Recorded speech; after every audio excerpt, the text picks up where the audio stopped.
B Pharmacy విద్యార్థి ఆయేషా మేర హత్య కేసుకు సంబంధించిన నివేదికను ఫైనల్ రిపోర్ట్ని సిబిఐ అయితే నిన్న హైకోర్టులో సబ్మిట్ చేసింది. ఈ కేసుకు సంబంధించి 2 ఎఫ్ఐఆర్లను కూడా నమోదు చేసినటువంటి సిబిఐ 7 ఏళ్ల తర్వాత తుది నివేదికను అయితే హైకోర్టుకు కూడా ఇచ్చిన నేపథ్యంలో దీనికి సంబంధించి ఆయేషా మేర హత్య కేసు విచారణకు సంబంధించి వాదనలు వినిపిస్తున్న న్యాయవాది పిచ్చుక శ్రీనివాస్ ప్రస్తుతం మనతో ఉన్నారు. ఏంటి సార్, ప్రధానంగా 7 ఏళ్ల సమయం పట్టింది, ఏ అంశాల మీద ప్రధానంగా ఈ రెండోసారి విచారణ జరిగింది సిబిఐ? అసలు సిబిఐ వాళ్ళు అనేది ఏంటంటే దీనికి సంబంధించి ఎందుకు 7 సంవత్సరాలు దీనికి దర్యాప్తు పట్టిందని వాళ్ళని సిబిఐ వాళ్ళ దర్యాప్తు చేసుకున్న తర్వాత చాలా లేట్ అయింది దీనికి సంబంధించింది.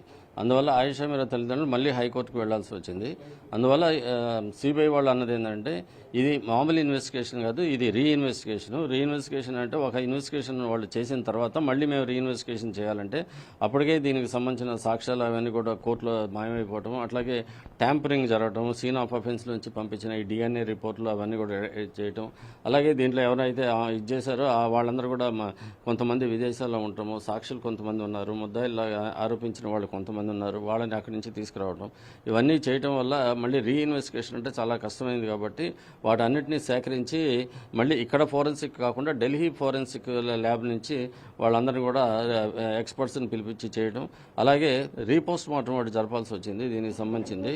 కాబట్టి మళ్ళీ ఆయేషా మేర కేసులో ఉన్న డిఎన్ఏలో ఉన్న ట్యాంపరింగ్ జరిగిందన్నారు. కాబట్టి మళ్ళీ దానికి సంబంధించింది ఆ ముస్లిం కమ్యూనిటీ పెద్దలతోటి, తర్వాత వాళ్ళ తల్లిదండ్రులతోటి మాట్లాడి వాళ్ళందరితో అనుమతితోటి, తర్వాత కోర్టు ఆదేశాలతోటి దాన్ని మళ్ళీ తిరిగి మళ్ళీ పోస్ట్ మార్టం చేయడం, బాడీని తీయటం, తర్వాత గాంధీ మెడికల్ కాలేజ్ నుంచి డాక్టర్స్ని రప్పించడం, ఆ డాక్టర్స్ దగ్గర నుంచి మళ్ళీ రిపోర్ట్ తీసుకొచ్చేసి ఆ రిపోర్టును కూడా మళ్ళీ ఢిల్లీ పంపించేసి దాన్ని కూడా రీచెక్ చేసుకోవడం, తర్వాత దీనికి చాలామంది విట్నెస్లు ఉన్నారు దీంట్లో కూడా.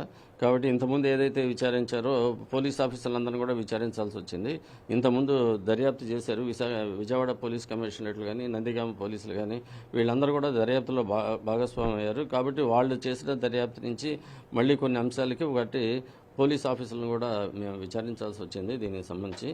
హత్య జరిగిన సమయంలో ఆయేషా మేర తల్లి కూడా కోనేరు సతీష్ని కానీ, కొంతమంది చింతా పవన్ కుమార్ కానీ, కొంతమంది మీద అనుమానితులే వార్డెన్ మీద వాళ్ళ విషయంలో ఏ విధంగా మరోసారి సిబిఐ వ్యవహరించింది అనేది ఏమన్నా ఆ వివరాలను వెల్లడించారా? సిబిఐ ఆ వివరాలు కూడా దీంట్లో రాశారు.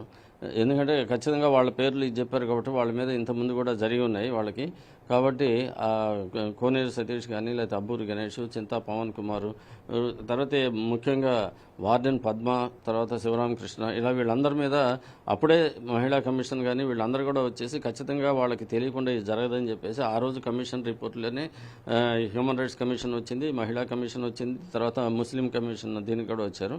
వీళ్ళందరూ కూడా ఒక అభిప్రాయానికి వచ్చారు. కాబట్టి బయట వ్యక్తులు ఎవరూ చేయలేదు ఇక్కడ.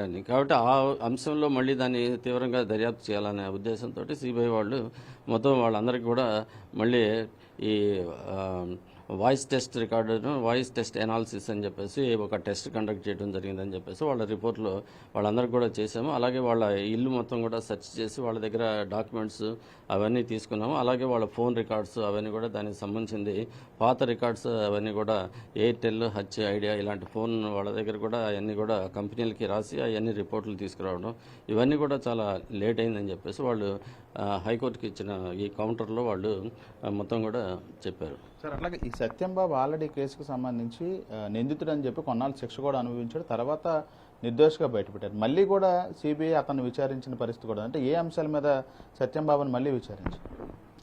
ఒకటేంటంటే ఇంతకుముందు ఇన్వెస్టిగేషన్లో వీళ్ళు పక్కాగా సెషన్స్ కోర్టుల ముందు పెట్టినప్పుడు పక్కా ఆధారాలతో సత్యంబాబుని చేసామని చెప్పేసి సైంటిఫిక్ ఎవిడెన్స్ అని చెప్పేసి సెషన్స్ కోర్టు ముందు పెట్టడం, సెషన్స్ కోర్టు దాన్ని నమ్మి శిక్ష వేయడం కూడా జరిగింది. కాబట్టి దీని ఆ అంశం దాన్ని కూడా బ్రష్ అవుట్ చేయడానికి దాన్ని కూడా తీసేయాలి. కాబట్టి ఆ అంశం కూడా మేము అట్టించి కూడా మొత్తం కూడా మళ్ళీ క్లియర్ చేసుకోవడానికి సత్యంబాబుని కూడా మళ్ళీ విచారించాల్సి వచ్చింది. అది సత్యంబాబు అనుమతితోనే తీసుకొని బ్లడ్ శాంపుల్స్ అవన్నీ కూడా తీసుకొని పంపించి వాటిని కూడా రూల్ అవుట్ చేయడానికి అని చెప్పేసి దాన్ని కూడా తీసుకున్నాం. మిగతా వాళ్ళందరితో పాటు సత్యంబాబుని కూడా మేము దీంట్లో విచారించామని చెప్పేసి వాళ్ళ రిపోర్ట్లో వాళ్ళు రాశారు. అంటే తుది నివేదికకు సంబంధించి హైకోర్టుకి ఇచ్చారు, తల్లిదండ్రులు ఏమంటా ఉన్నారు? అంటే ఈ ఫైనల్ రిపోర్టుకు సంబంధించి వాళ్ళకు ఒక కాపీ కూడా అందజేశారా, లేకపోతే ఇంకా దీనికి సంబంధించి మళ్ళీ కోర్టు ద్వారా ప్రొసీడింగ్స్కి వెళ్ళటానికి ఏమైనా సిద్ధమవుతా ఉన్నారా?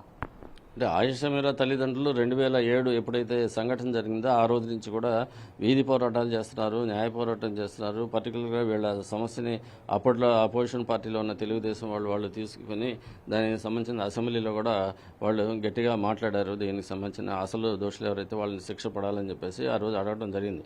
ఆ రోజు నుంచి ఇప్పుడు దాకా కూడా వాళ్ళు కోర్టులో ఫైట్ చేస్తూనే ఉన్నారు. వాళ్ళు కూడా సత్యంబాబు నిర్దోషి అని, సత్యంబాబు కాదు పలానా వాళ్ళు అని చెప్పేసి చెప్పినా కూడా వినకుండా దానికి సంబంధించింది కేసు నడిపారు.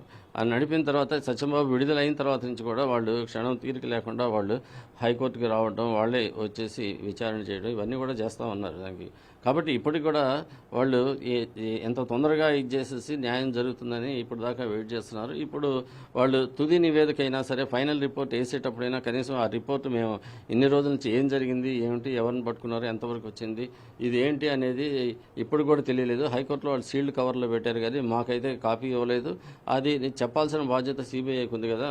కాబట్టి సిబిఐ ఆఫీసర్ కూడా హైకోర్టుకు వచ్చాడు. నేను ఆవిడ కూడా సిబిఐ ఆఫీసర్ కూడా మీరు న్యాయం చేస్తామని నాకు మాట ఇచ్చారు, మీరు న్యాయం చేశారా లేదా ఇప్పుడైనా చెప్పాలని చెప్పేసాను. అంటే మౌనం తప్ప అక్కడి నుంచి సమాధానం రాలేదు. కాబట్టి ఇప్పుడు సిబిఐ కోర్టులో వాళ్ళు ఏదేసారో ఆ కాపీ ఫైనల్ రిపోర్ట్ చూసిన తర్వాత దానికి సంబంధించింది ఎలా చేశారు, ఏమిటి, ఎవరిని దీంట్లో నిందితులుగా చూపించారు ఏమిటి అనేది చూసిన తర్వాత వాళ్ళు దీనికి సంబంధించిన దానికి మళ్ళీ దానికి సంబంధించి మాట్లాడతారు. ఇది ఆయేషా మీరా హత్య కేసుకు సంబంధించి సిబిఐ ఫైనల్ రిపోర్ట్ను హైకోర్టుకి ఇచ్చినప్పటికీ కూడా ఆ కాపీ ఇంకా కూడా ఆయేషా మీరా తల్లిదండ్రులకి అయితే అందలేదు. ఒక కాపీని హైకోర్టులో సీల్డ్ కవర్లో ఇచ్చారు, మరో కాపీని విజయవాడలో ఉన్నటువంటి సిబిఐ కోర్టులో కూడా అధికారులు దాఖలు చేసిన నేపథ్యంలో ఆ కాపీ వచ్చిన తర్వాత అందులో సిబిఐ ఏ అంశాలు గుర్తించింది, తమకు న్యాయం జరిగిందా లేదా అనే దాని మీద తదుపరి కార్యాచరణను కూడా ఆయేషా మీరా తల్లిదండ్రులు సిద్ధం చేసుకోబోతున్నారని చెప్పి అయితే వాళ్ళ తరపున న్యాయవాది పిచ్చుక శ్రీనివాస్ అయితే చెప్తా ఉన్నారు. కెమెరా పర్సన్ ఆర్కేతో శ్రీకాంత్ ఎన్టీవీ విజయవాడ నుంచి.